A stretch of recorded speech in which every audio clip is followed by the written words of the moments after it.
और मुसलमानों के साथ भी यही हुआ है, क्योंकि उनकी इनसिक्योरिटी, असुरक्षा पिछले 30-40 साल में तो और भयंकर तौर से बढ़ गई है। और इसलिए इसको जो इम्प्रूव करने की बात है, सुधारने की बात है, वो थोड़ी मुश्किल होती जा रही है। फिर भी कम्युनिटी के अंदर से दोनों आवाजें हैं। एक तरफ से तो ये कि भाई हमको सिक्योरिटी चाहिए। अब शाहीन बाग क्या था, मुसलमान औरतों का आंदोलन था कि हमको भाई नागरिकता ही नहीं रहेगी तो हमको बाकी चीजें क्या करेंगे हम, पहले तो हमारी सिटीजनशिप को बचाओ। तो उसका भी कितना विरोध हुआ वो आपने देखा। उसी के बाद दंगे भी करवाए गए। और दूसरी तरफ से कई औरतें हैं जो इन मुद्दों को कोर्ट तक ले गई हैं।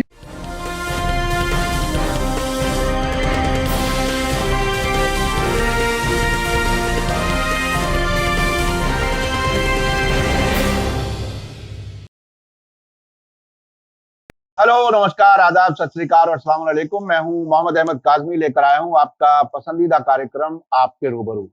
मीडिया स्टार वर्ल्ड लगातार आपको इंटरनेशनल खबरें और नेशनल खबरों पर चर्चा कुछ जानकार लोगों के जरिए पहुंचा रहा है। हमारी पूरी कोशिश रहती है कि अच्छी जर्नलिज्म हो, यानी ऑब्जेक्टिविटी अपनी नहीं जानी चाहिए, और जो हमारे कॉन्स्टिट्यूशन ने हमें इख्तियार दिया है उसका इस्तेमाल करते हुए वो जो जो वैरायटी ऑफ ओपिनियन है वो आम लोगों तक पहुंचे। क्योंकि जो काम नेशनल मीडिया को करना चाहिए था वो तो अब नहीं कर रहे। हालात दिन ब दिन खराब हैं।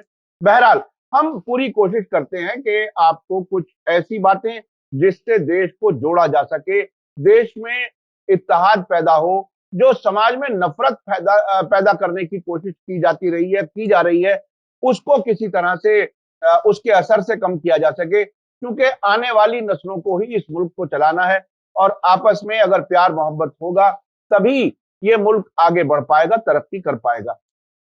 आज राम पुनियानी जी से हम बात कर रहे हैं। बॉम्बे में रहते हैं आप। बहुत बड़े थिंकर हैं, राइटर हैं, बहुत सी किताबें लिखी हैं, खास तौर पर माइनॉरिटी राइट्स पर, आरएसएस के सिलसिले में, और मुसलमानों के आजादी में कंट्रीब्यूशन के बारे में, और कई सब्जेक्ट्स पर आपने बहुत सी किताबें लिखी हैं। जाना माना नाम है, आपने और बहुत से चैनल्स पर उनको सुना होगा, देखा होगा। आज जिन इश्यूज पर हम बात कर रहे हैं वो एक तो बहुत ही अहम है, वो ये कि गुजरात सरकार ने यूनिफॉर्म सिविल कोड के लिए एक कमेटी बनाई है, और ऐसे वक्त में बनाई है जब वहां इलेक्शन बहुत नजदीक है। वो क्या कुछ है, हम इस पर बात करेंगे। क्या कोई एक सरकार, स्टेट गवर्नमेंट ऐसा कर सकती है? क्या कॉन्स्टिट्यूशन में इसकी इजाजत है? क्या इस इशू पर इलेक्शन लड़ने की तैयारी है? ये भी हम समझेंगे। दूसरा जो टॉपिक है वो ये है कि फरीदाबाद, हरियाणा में एक चिंतन शिविर हुआ है जिसमें होम मिनिस्टर्स और मुख्तलिफ बड़े ओहदेदार लोगों ने हिस्सा लिया है, और उसमें प्रधानमंत्री जी ने जो वर्चुअल एक एड्रेस किया है, खिताब किया है, उसमें दो बातें काफी अहम हैं। एक तो उन्होंने पूरे मुल्क के सभी राज्यों की पुलिस की यूनिफॉर्म एक जैसी करने को सजेस्ट किया है। साथ साथ बड़े नरम लहजे में ये भी कहा है कि मैं ये नहीं कह रहा कि आप जल्दी करें, लेकिन इशारे होते हैं। ये बहरहाल एक चीज है जो इस पर गौर किया जा सकता है, इस पर बात करेंगे।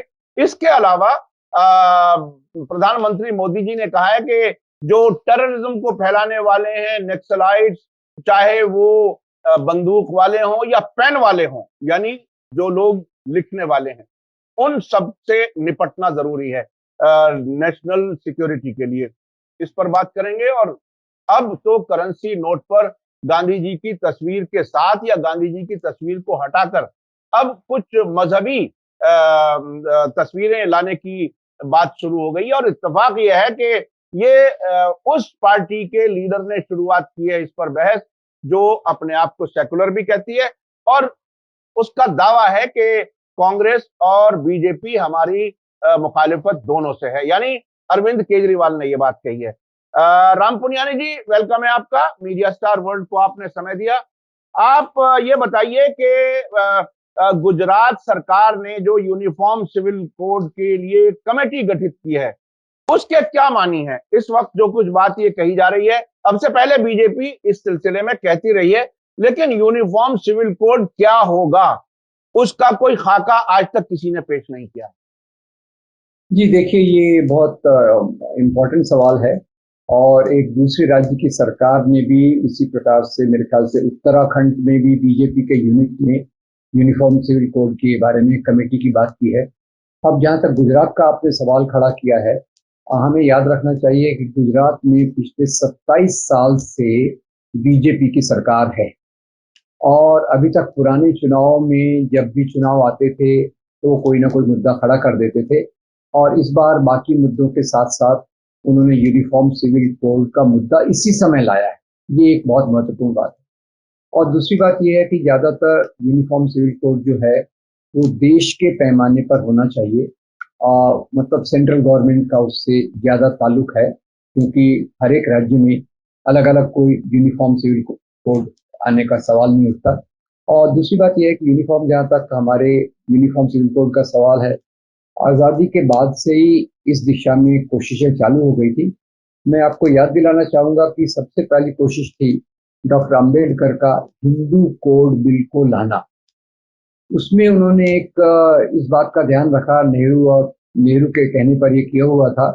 उन्होंने इस बात को ख्याल रखा कि अगर हिंदू समाज में हम एक बेहतर कोड ला सकें जो औरतों को बेहतर जगह दे तो बाकी कम्युनिटीज उसको फॉलो करेंगी और समाज में एक सुधार होगा। पर वो यूनिफॉर्म सिविल कोड जब लाया गया तो कांग्रेस के अंदर से थोड़ा विरोध हुआ और कांग्रेस के बाहर से, खास तौर से जो मजहब के नाम पे सियासत करते हैं, हिंदू धर्म के नाम पे जो राजनीति करते हैं, उनकी तरफ से भयंकर विरोध हुआ। उस कोड को, बिल को वापस लेकर उसको डाइल्यूट करना पड़ा और थोड़ा थोड़ा लगाया गया। अब दूसरी बात यह है कि जहाँ तक मुसलमान क्रिश्चियन औरतों का सवाल है, कम्युनिटी के अंदर से आवाज़ें उठ रही हैं। ये बात बिल्कुल अच्छी है कि मुसलमान औरतें आवाज़ उठा रही हैं, क्रिश्चियन औरतें आवाज़ उठा रही हैं कि हमको भी बराबरी का दर्जा मिलना चाहिए। तो इसमें कोई शक नहीं कि कम्युनिटी के अंदर से आवाज़ों को सुनना चाहिए और उसके आधार पे पूरे देश ने विचार करके एक पैटर्न बनाना चाहिए। वैसे तो यूनिफॉर्म सिविल कोड का इतने सालों से बातचीत चल रही है, इसको मुद्दे के तौर पे इस्तेमाल किया जाता है, पर आज तक किसी ने यूनिफॉर्म सिविल कोड का खाका सामने नहीं रखा है। क्योंकि आपको बता दूं, अभी भी हिंदुओं में भी दो कोड चलते हैं, एक मिताक्षरा, दूसरा दया भाग। और हिंदुओं के अंदर भी जो कोड लाया गया वो कितना लागू हुआ वो पता नहीं, पर लागू होना चाहिए, वो बात सही है। क्योंकि खास तौर से डॉक्टर अम्बेडकर ने बात कही थी कि जो भी सिविल कोड है ज़्यादातर औरतों को पीछे रखने की बात करते हैं और ये हमारे समाज से दूर होना चाहिए। ये बात बिल्कुल सच है। अब जहाँ तक समाज के अंदर सुधार की बात है, सुधार तभी हो सकता है जबकि वो कम्युनिटी अपने आप को सिक्योर, सुरक्षित महसूस करे। मेरी छोटी समझ है कि अगर कम्युनिटी के सामने खुद की सुरक्षा, सिक्योरिटी का सवाल है तो बाकी मुद्दों को वो ज़्यादा तवज्जो नहीं दे सकती, ज़्यादा महत्व नहीं दे सकती। और मुसलमानों के साथ भी यही हुआ है क्योंकि उनकी इनसिक्योरिटी, असुरक्षा पिछले 30-40 साल में तो और भयंकर तौर से बढ़ गई है और इसलिए इसको जो इम्प्रूव करने की बात है, सुधारने की बात है, वो थोड़ी मुश्किल होती जा रही है। फिर भी कम्युनिटी के अंदर से दोनों आवाज़ें हैं। एक तरफ से तो ये कि भाई हमको सिक्योरिटी चाहिए। अब शाहीन बाग क्या था? मुसलमान औरतों का आंदोलन था कि हमको भाई नागरिकता ही नहीं रहेगी तो हमको बाकी चीजें क्या करेंगे हम, पहले तो हमारी सिटीजनशिप को बचाओ। तो उसका भी कितना विरोध हुआ वो आपने देखा। उसी के बाद दंगे भी करवाए गए। और दूसरी तरफ से कई औरतें हैं जो इन मुद्दों को कोर्ट तक ले गई हैं, जिन्होंने ट्रिपल तलाक के बारे में भी केस किया है और वो चीजों को भी लाया है। तो मैं चाहूंगा कि इसके बारे में एक राष्ट्रीय धरातल पर कुछ होना चाहिए और उसके लिए भी एक सबसे बड़ी बात यह है कि जो अल्पसंख्यकों को, माइनॉरिटीज को टारगेट किया जा रहा है, उनको जो निशाना बनाया जा रहा है, उनमें जो असुरक्षितता पैदा की जा रही है, अगर कम्युनिटी असुरक्षित हो तो वो सुधार के लिए सामने नहीं आ सकती। अब मैं तो इतना भी आपको बताना चाहूंगा कि कई मुस्लिम देशों में बहुत सारे पर्सनल लॉ जो हैं उनको बदला गया है। पर क्यों बदल पाए? क्योंकि उन कंट्रीज में औरतों को सुरक्षित महसूस होता है, वो अपनी आंदोलन करती हैं और आंदोलन के आधार पे बराबरी का हक पाने का वो पूरा पूरा रास्ता उठाती हैं, जो बिल्कुल सही कदम है। पर भारत में हो क्या रहा है कि जो धर्म के नाम की राजनीति वाले लोग हैं उनको ज्यादा चिंता है माइनॉरिटीज के, औरतों के अधिकार की। यानी जो हिंदू औरतों के अंदर जो हो रहा है उसके बारे में खामोश है, और मुसलमान औरतों की तरफ जो हो रहा है, एक तरफ तो उनको लगता है कि उनको बराबरी मिलना चाहिए, अच्छी बात है, और दूसरी तरफ से जब वो शाहीन बाग का आंदोलन करती है तो उसकी आवाज भी सुनना चाहिए, उसकी इतनी आलोचना करने की जरूरत नहीं है। तो ये अभी ये लगता है मेरे ख्याल से हिपोक्रेसी शब्द अभी सब लोग समझने लग गए हैं हिंदी में भी, कि ये जो जिस प्रकार का द्वंद्वात्मक सोच है और ये जो हिपोक्रेसी, ये गुजरात का और उत्तराखंड सरकार का इस प्रकार के मुद्दों को चुनाव के पहले लाना, ये केवल हिपोक्रेसी है, इसमें कोई ईमानदारी स्पष्टता की बात नहीं है। अगर मुझे से कोई पूछे कि क्या यूनिफॉर्म सिविल कोड जाना आना चाहिए, तो मैं कहूंगा यूनिफॉर्मिटी से ज्यादा जरूरी है जेंडर जस्टिस, यानी औरतों को बराबर न्याय मिले, उस तरफ समाज को जाना चाहिए, और उसके लिए जो जरूरतें हैं उसको पैदा करना जरूरी है। आप बोलते तो हैं कि यूनिफॉर्म सिविल कोड लाओ, पर यूनिफॉर्म सिविल कोड के लिए जो औरतों को सुरक्षा देने की बात है उसकी बात कौन करेगा? उनको जो रीअश्योर करने की बात है कि भाई आपकी नागरिकता कोई कोई हाथ नहीं लगा रहा, सीएए एनआरसी नहीं आएंगे, ये बात क्यों नहीं कर रहे? तो यहाँ मुझे लगता है कि एक डुप्लीकेट, एक ही मुंह से दो जबान बोलने वाली बात है। एक तरफ से बात करना सीए एनआरसी की, दूसरी तरफ से बात करना हमको औरतों के अधिकारों को सुरक्षित करना है। तो ये दोनों एक विरोधाभासी बातें हैं। अब आप ख्याल कीजिए काजमी साहब कि अगर एनआरसी सीए का मामला आता है तो उसमें कितने मुसलमानों को इनसिक्योरिटी होगी, तो उस मामले में वो अपनी इनसिक्योरिटी की बात सोचेंगे या बराबरी की बात सोचेंगे? ये बात सोचने की बात है। तो ये केवल एक पैटर्न हो गया है कि किसी की भी मुद्दे को चुनाव के पहले अपनी पोजीशन ध्रुवीकरण के लिए ऐसे मुद्दे को उछालते रहो। और गुजरात सरकार जो 27 साल से बीजेपी वहां है पावर में, उसने अभी तक इस मुद्दे को नहीं उठाया। अभी चुनाव आया, पुराने मुद्दे खत्म हो गए तो इस मुद्दे को बराबर लेकर आ रहे हैं। तो मुझे लगता है ये हिपोक्रेटिक है और इसमें कोई सच्चाई नहीं है। बिल्कुल सही कहा आपने। और मुसलमानों में भी जो मजहब कहता है उसके हिसाब से सही से लोग प्रैक्टिस नहीं कर रहे। वो जो आपने जेंडर जस्टिस की बात कही, हमारे यहाँ औरतों को मेहर देना लाजमी है, अक्सर उसको लोग इग्नोर कर जाते हैं, उसको मेहर नहीं देते। और प्रॉपर्टी में उसका जो लड़के से आधा हिस्सा लड़की का भी होना चाहिए, उसको भी इग्नोर करते हैं। बड़ी तादाद मुसलमानों में है कि उस पर अमल नहीं कर रही, वो अमल करना चाहिए। और आपने सही कहा कि सुधार तभी हो सकता है जब सिक्योर महसूस करे आदमी। अपनी सुरक्षा जब तक ये ना हो जाए तब तक वो कुछ और सुधार की बात नहीं करता। अच्छा, अब मैं चलना चाहता हूं, प्रधानमंत्री जी ने जो चिंतन शिविर में बातें कही, जी, खास तौर पर बंदूक और पेन दोनों को एक ब्रैकेट में रखा है उन्होंने, तो उसमें संविधान को कितना प्रधानमंत्री जी ने अपने ऊपर लागू किया है, या यह संविधान से बाहर की बात है? क्या कुछ है? आलोचना करना तो हक है, मैं समझता हूं। जी, देखिए, जहां तक गन का सवाल है कि जो भी वायलेंस करे उसका विरोध तो होना चाहिए।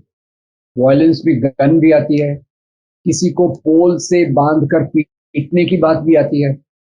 जो भी संविधान के बाहर की चीज है उसका विरोध तो पूरा पूरा होना चाहिए, इसमें मुझे कोई शंका नहीं है।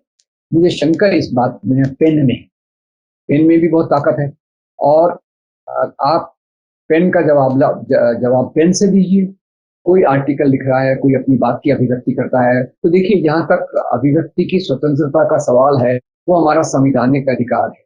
और आज ही नहीं, आजादी के आंदोलन के दौरान भी फ्रीडम मूवमेंट का सबसे बड़ा मुद्दा ये था कि हमारी अभिव्यक्ति की स्वतंत्रता होना चाहिए। सरकार को कोई हक नहीं है कि हमको बोलने से रोके, कि वहां से बात चली आ रही है। तो अभी ये जो पेन को पे बंधन लाने की सवाल है, वो तो अभी देखिए, 18 हमारे बुद्धिजीवियों को जेल में रखा गया है लिखने के लिए।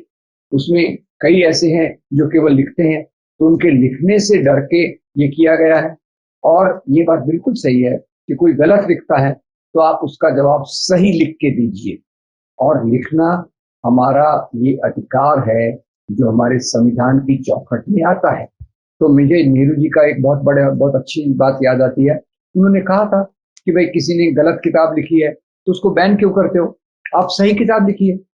किसी ने गलत फिल्म बनाई है, आप सही फिल्म बना के उसका जवाब दीजिए। उनको बैन करना, जेल करना, सजा देना, ये हमारे लोकतंत्र के और संविधान के दायरे में नहीं आता। पर अब इस सरकार से क्या उम्मीद की जा सकती है, जो लगातार ऐसे 17-18 हमारे बुद्धिजीवियों को जिसने 3-4 साल से जेल में रखा हुआ है, और उसमें से तो कोई ऐसे हैं जो केवल लेखक हैं, जो केवल लोकतंत्र की बात करते हैं, डेमोक्रेसी की बात करते हैं, दलितों के अधिकार की बात करते हैं, उनको भी अंदर किया गया है। कोई कश्मीर के मुद्दे पे लिखता है, उनको भी अंदर किया गया है। तो ये मेरे ख्याल से ये सरकार का पैटर्न है, क्योंकि ये आर्ग्यूमेंट में, वाद विवाद में, तर्क में उनसे जीत नहीं सकती, उनके बहुत पीछे है। इसलिए उसको दबाने के लिए ये एक गैर संवैधानिक रास्ते की तरफ इशारा कर रही है, जो हमारे लिए थोड़ा सा एक चिंता का विषय होना चाहिए। क्योंकि लोकतंत्र बचा रहेगा तो सभी तरक्कियां हम कर सकेंगे, और लोकतंत्र नहीं है तो फिर तानाशाही आने में कोई वक्त नहीं लगेगा। अच्छा, अ, आपके इस जुमले में, इस सेंटेंस में कि तानाशाही आने में कोई वक्त नहीं लगेगा, इसमें हल्की सी नाउम्मीदी महसूस होती जी, है। जी। आप ये बताइए कि क्या वाकई कोई रास्ता नहीं बचा है अपने प्रजातंत्र को बचाने का, या सिर्फ हमें तानाशाही का बस अब इंतजार करना है खामोश होकर के? क्या हो सकता है, क्या कर सकते काज़मी साहब, आपने ये बात कही, मैं इसका जवाब थोड़ा अलग तरीके से दूँगा। और अभी तक तो ख़ैर आप 2 महीने 3 महीने पहले मुझसे यही सवाल करते, तो मैं कहता था भई पूरी नाउम्मीदगी है, कोई रास्ता नहीं बचा। पर जब से ये राहुल गांधी, कांग्रेस और बाकी सामाजिक संगठन, ये केवल राहुल गांधी की यात्रा नहीं है, हाँ, इसमें सामाजिक संगठन भी उतने जुड़े हुए हैं जितने कि कांग्रेस और बाकी लोग जुड़े हुए हैं।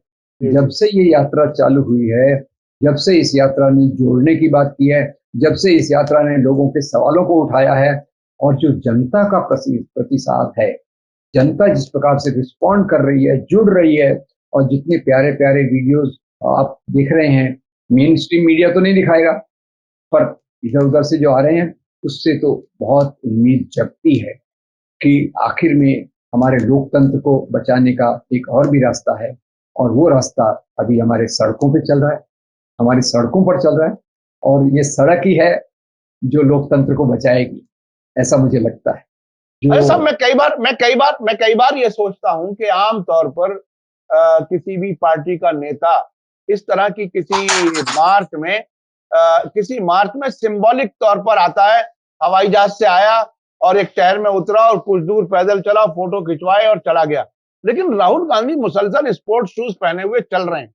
जी, ये बिल्कुल नए किस्म की बात है। आपको क्या लगता अरे मैं तो, खैर मैं किसी की इतनी तारीफ नहीं करना चाहिए, पर मुझे इस समय राहुल गांधी की बहुत तारीफ करने की इच्छा हो रही है। और आपको बता दूं, इसमें केवल राहुल गांधी अकेले नहीं है, 119 यात्री तो पूरे देश भर में चल रहे हैं। है? कुछ आते होंगे एरोप्लेन से उतर के 4 किलोमीटर चल के वापस चले जाते होंगे। और आपको एक बात बता दूं, इसमें सैकड़ों कार्यकर्ता हैं जो कन्याकुमारी से निकले थे और जो जम्मू तक जाने वाले हैं। उसमें एक मेरे मेरे बहुत आदरणीय दोस्त हैं, जस्टिस कोलसे पाटिल, 80 साल के ऊपर के हैं काजमी साहब, हम्म, और वो चलते रहते हैं। हम्म, एक उदाहरण आपको दे रहा हूँ, ऐसे जी, जी, बहुत सारे आपको प्यारे प्यारे उदाहरण मिलेंगे। कोई 10 किलोमीटर चलता है, कोई 20 किलोमीटर चलता है। इसके 2 आर्टिकल्स आए थे। एक महिलाओं का ग्रुप, वो 3 घंटे चला, उसके बाद राहुल गांधी से 15 मिनट बात की। उन्होंने बताया औरतों के मुद्दे हैं, आप क्या करेंगे? राहुल गांधी ने बोला ये औरतों के मुद्दे हैं, ये केवल औरतों के मुद्दे नहीं है, ये देश के मुद्दे हैं, हम इसको मिलकर हल करेंगे। और राहुल गांधी जो कहते हैं कि मैं केवल बोलने नहीं आया हूं, मैं सुनने आया हूं, क्योंकि अभी तक जो मन की बात के माध्यम से केवल लोगों को सुनना पड़ता है, ये इसके उलट कोई सुनने वाला आया है जो लोगों की बात को सुनकर देश की नीतियों को तय करेगा। और आपका उदाहरण सही है, पर उसके उलट भी ऐसे बहुत सारे उदाहरण हैं जो इस पूरी यात्रा को समर्पित हैं, हम्म, लगातार चले जा रहे हैं उस पे, दिन दिन दिन रात कुछ भी नहीं देख रहे। और वो, और मुख्य बात क्या है, चलने के साथ साथ स्थानीय लोग जुड़ रहे हैं, जी, जी। स्थानीय लोग आकर मिलकर बात कर रहे हैं। और केवल राहुल गांधी से नहीं, बाकी जो यात्री हैं उनसे भी चर्चा हो रही है। और फिर बाद में बैठकर वो चर्चा करते हैं कि हमको समाज की नीतियां कैसे बनाना है, मैं यहाँ से थोड़ा सा गांधी जी का उदाहरण देना चाहूंगा। गांधी जी की भी यात्राएं थी। गांधी जी की यात्राओं में भी लोग क्यों जुड़ते थे? एक तो अंदर का दर्द गांधी जी को बताते थे। और गांधी जी की नीतियां कैसे बनी? वो केवल बोलने से नहीं बनी, वो सुनने से बनी। आप 1000 लोगों की बात सुनते हैं और उससे नीतियां तय करते हैं, तो वही देश का सही रास्ता होता है। ये बहुत ही इंपॉर्टेंट है। मैं अपने दर्शकों से बता दूं कि राम पुनियानी जी जिंदगी के उतने तजुर्बात हासिल कर चुके हैं कि वो जब ये बात कह रहे हैं तो ये इसके मानी बहुत बड़े हैं। ना उनको कोई सियासी पोस्ट चाहिए, ना कोई पोजीशन चाहिए। देश से हमदर्दी, देश के साथ लगाव, देश में प्यार रहे, उसकी वजह से जो चीज अच्छी हो रही है उसका जिक्र कर रहे हैं। जैसा कि आपने खुद भी कहा कि मैं कोई ज्यादा तारीफ नहीं करना चाहता, लेकिन फिर भी क्योंकि मैं भी तकरीबन 40 साल से पत्रकारिता में हूं, मैंने बहुत से नेताओं को देखा है कि वो सिंबॉलिक एक जगह आए, हवाई जहाज से उतरे, और कभी कभी तो जिस तरह से स्वच्छ भारत में हमने देखा था, उसमें वीआईपी आके फोटो खिंचवाते थे, निकल जाते थे। साफ जमीन पर सिर्फ झाड़ू लगती हुई लगाते हुए फोटो खिंचवाया। और ऐसे बहुत सी जगहों से स्वच्छ भारत चला जहां एक पत्ता नहीं था उसकी सफाई के लिए। तो ये नेताओं का दिखावा बिल्कुल अलग होता है, और ये स्पोर्ट्स शूज पहन करके मुसलसल पैदल चलना एक बहुत बड़ी बात है। और सुनने के लिए वो अपनी बात सुनना चाहते हैं लोगों से, ये एक बहुत बड़ी बात है। ये बहुत ही अहम एक पहलू निकल के आ गया बातचीत में। अच्छा, अब ये करेंसी नोट पर जो ये लाने की बात आ रही है, लॉर्ड गणेश की और लक्ष्मी की, और कोई कह रहा है अंबेडकर की, कोई कह रहा है कुछ और, शिवाजी महाराज की। आपको क्या लगता है, ये गांधी जी की तस्वीर आहिस्ता आहिस्ता पीछे हटा करके कोई तस्वीर और आ जाए, ये कोशिश है, या ये हिंदू राष्ट्र लाने का एक और कदम है? किस तरह से है, या सिर्फ इलेक्शन का हाइप करने के लिए ये हुआ? चूंकि केजरीवाल ने जब ये बात कही है तो कुछ लोगों को ये शक है कि बीजेपी का हिंदुत्व वो छीनना चाहते हैं अपने फायदे के लिए। आपको क्या लगता है?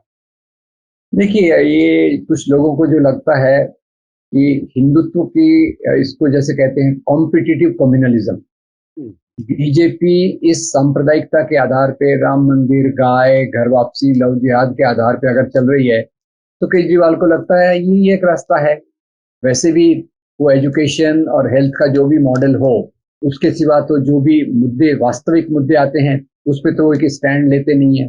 आर्टिकल 370 का हो, या दलित्स का सवाल हो, दलित्स का बुद्ध धर्म में धर्मांतरण हो, या गुजरात में जहां वो कैंपेन कर रहे हैं, वहां की बिल्किस बानो के जो बलात्कारी हैं, जो उसके परिवार के हत्यारे हैं, उसको छोड़ने की बात हो, या खेड़ा नाम के शहर में मुसलमानों को पोल पर बांधकर पीटने की बात हो, ऐसे मामले में वो चुप्पी साध लेते हैं। यानी वो अंदर से एक सांप्रदायिक व्यक्ति हैं, और उनकी सांप्रदायिकता को वो अब जग जाहिर कर रहे हैं। वो देखिए, वो जो वैसे केजरीवाल, वो केजरीवाल पार्टी है, आम आदमी पार्टी कहना तो गलत है, क्योंकि आम आदमी की कोई वो सुनने वालों में से नहीं है, वो केवल सुनाते हैं। उनकी पार्टी के अंदर भी वो जो कहते हैं, सब लोग उसी बात को दोहराते रहते हैं। और लोग उसमें आए थे कि भाई हम करप्शन दूर करेंगे, हम लोकपाल बिल लाएंगे, वो तो कहीं रहा नहीं। अभी तो भाई लक्ष्मी गणेश आएगी तो हमारी अर्थव्यवस्था सुधर जाएगी।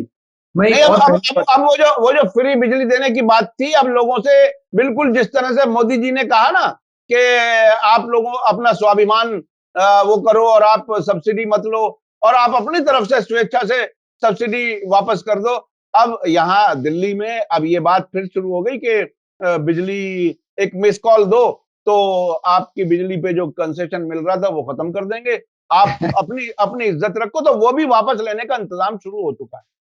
देखिए, ये केजरीवाल जैसे जो नेता हैं, अब उनकी पर्सनल आलोचना तो मैं करना नहीं चाहता, पर उनकी जो राजनीति है, राजनीति सिद्धांतों के आधार पे नहीं है। सिद्धांतों के आधार पे नहीं है, ये केवल अवसरवादिता के हिसाब से है।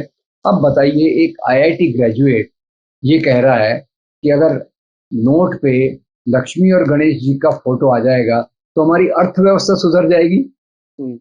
ये एक आईआईटी का ग्रेजुएट अगर कहेगा, तो हमारा वैज्ञानिक सोच कहाँ गया? अब अर्थव्यवस्था का ऐसे ही सुधारने का तरीका है तो रिजर्व बैंक को बंद कर दीजिए, उनके डायरेक्टर्स को निकाल दीजिए, लक्ष्मी गणेश की फोटो हर जगह लगा दीजिए, आपकी अर्थव्यवस्था सुधर जाएगी।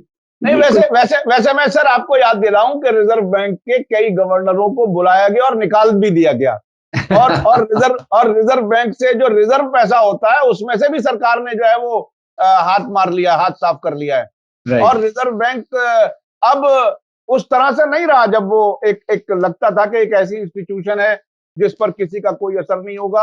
अब ऐसा नहीं लगता वहां भी। जी, अब वो देखिए, अब सवाल यह है कि एक तो इन्होंने पहले गांधी जी को अपने ऑफिस से निकाला, एक तरफ अंबेडकर रखा, एक तरफ भगत सिंह रखा, और जब अंबेडकर के सिद्धांतों की बात आई, अंबेडकर की 22 प्रतिज्ञाओं की बात आई, तो उन्होंने उस मिनिस्टर को ही खारिज कर दिया। तो देखिए, इनके भी दोहरे मापदंड देखिए, फोटो लगाना है केवल अपॉर्चुनिज्म के लिए, अपने अवसरवाद के लिए, अपने पॉलिटिक्स के लिए, दिल से कोई बात नहीं है ना। आप अंबेडकर के रास्ते पे चलना चाहते हैं, भगत सिंह के रास्ते पे चलना चाहते हैं, तो चलिए ना, आपको किसने मना किया है? 22 प्रतिज्ञाओं से आपको विरोध क्यों है? भगत सिंह जब कहते हैं इनकलाब जिंदाबाद, तो उससे आपको विरोध क्या है? मजदूरों के अधिकार से आपको विरोध क्या है? और ये झूठे वादे करना इलेक्शन में, हम ये कर देंगे, वो कर देंगे, और ये जो आपने बहुत अच्छी बात बताई, इलेक्ट्रिसिटी की सब्सिडी भी धीरे धीरे वापस लेने की तैयारी हो रही है। तो ये इनका वही है, जैसे गैस सिलेंडर दिया उज्ज्वला योजना के बाद, फिर बाद में सिलेंडर महंगा हो गया, लोगों की सब्सिडी निकाल दी गई, और फिर कहा गया भैया आपको खरीदना है, तो गांव के लोग तो फिर वो गैस सिलेंडर को फेंक के आ गए कि भाई सिलेंडर को क्या करें। तो ये दोनों जो हैं बड़े भाई, बड़े मियाँ और छोटे मियाँ, वो एक ही टाइप का खेल खेलना चाहते हैं, और ये दुर्भाग्य है। मुझे लगता है भारत में जो पॉलिटिक्स है वो रोटी कपड़ा मकान के मुद्दे पे होना चाहिए, वो हमारी डिग्निटी के आधार पे होना चाहिए, वो हमारी जुड़ाव के आधार पे होना चाहिए। और उसमें मुझे यही लगता है कि गांधी, भगत सिंह और अंबेडकर, इनके विचारों को मुझे फोटो में इंटरेस्ट नहीं है, मुझे उनके सिद्धांतों में रुचि है। उनके सिद्धांतों को मिला के हम चलेंगे तो ही देश चलेगा, नहीं तो ये बड़े मियाँ और छोटे मियाँ जो कर रहे हैं वो एक ही थैली के चट्टे बट्टे हैं। अब उसमें से उनका जो बड़ा संगठन है उनको कोई फर्क नहीं पड़ता, बड़े मियाँ हैं तो भी ठीक है, छोटे मियाँ आ गए तो भी उनको कोई प्रॉब्लम नहीं है, क्योंकि वो भी वही रास्ते पे चलने वाले हैं। ये बहुत ही अहम बात बताई आपने। 2-3 चीजें राम पुनियानी जी, आपसे बात करने में हमेशा बहुत कुछ सीखने समझने को मिलता है, और जो बातें आपने बताई बड़े मियाँ और छोटे मियाँ वाली, अब से पहले देखिए, बगैर रीजनिंग के जब कोई बात की जाती है तो समझ में नहीं आती, आदमी गौर करता है कि आखिर ऐसा क्यों कहा जा रहा है। अरविंद केजरीवाल के बारे में टीम बी बीजेपी की अक्सर लोग कह देते हैं, लेकिन आपने जो रीजनिंग के साथ बताया है कि फला मौके पर आप खामोश रहे, आर्टिकल 370 के मौके पर, चाहे वो खेड़ा का मामला हो या बिल्किस बानो के गुनाहगारों को छोड़ने का मामला हो या दिल्ली के दंगे हो, वो उस पर भी बिल्कुल खामोश रहे। तो ये इससे साबित होता है कि वो सांप्रदायिक हैं अंदर से। और ये छोटे मियाँ और बड़े मियाँ वाली बात आपकी बहुत ही दिलचस्प रही। ये अब तक तो मियाँ जो है वो सिर्फ मुसलमानों पे फिट बैठता था, लेकिन यहाँ इस मामले में आकर के ये बात सामने आ गई। वो ऑब्जेक्शन लेंगे इस बात पर। जी। बहुत बहुत शुक्रिया राम पुनियानी जी, आपने हमें समय दिया, हमारे दर्शकों के लिए आप समय दे देते हैं, उसके लिए बहुत बहुत शुक्रिया। इसी के साथ मुझे दीजिए इजाजत। धन्यवाद, शुक्रिया। जय भारत, जय। Thank you very much. Media star world के और वीडियो देखने के लिए हमारे चैनल को सब्सक्राइब करें और सीधे नोटिफिकेशन पाने के लिए बेल आइकन दबाएं। और अगर हमारी खबर सच्ची और अच्छी लगे तो अपने व्हाट्सएप, इंस्टाग्राम, फेसबुक और ट्विटर अकाउंट पर जरूर शेयर करें।